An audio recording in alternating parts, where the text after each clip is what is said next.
नमस्कार बंधू भगिनींनो, येत्या 12 तारखेला विजयादशमी किंवा ज्याला आपण दशहरा किंवा दसरा असंही म्हटलं जातं तो संपन्न करणार आहोत.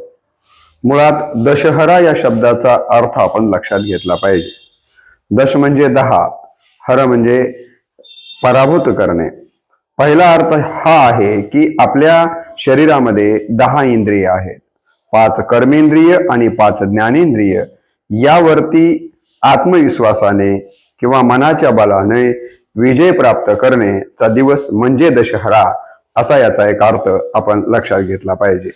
दशहरा या शब्दाचा दुसरा अर्थ आपल्या सगळ्यांना माहिती आहे की प्रभू रामचंद्रांची पत्नी आई सीता साहेबांना 10 तोंड असणाऱ्या रावणाने पळवून लंकेमध्ये घेऊन गेला आणि तिथे जाऊन प्रभू रामचंद्रांनी त्या 10 शिरा असणाऱ्या रावणाचा पराभूत केला. म्हणून आजचा दिवस दशहरा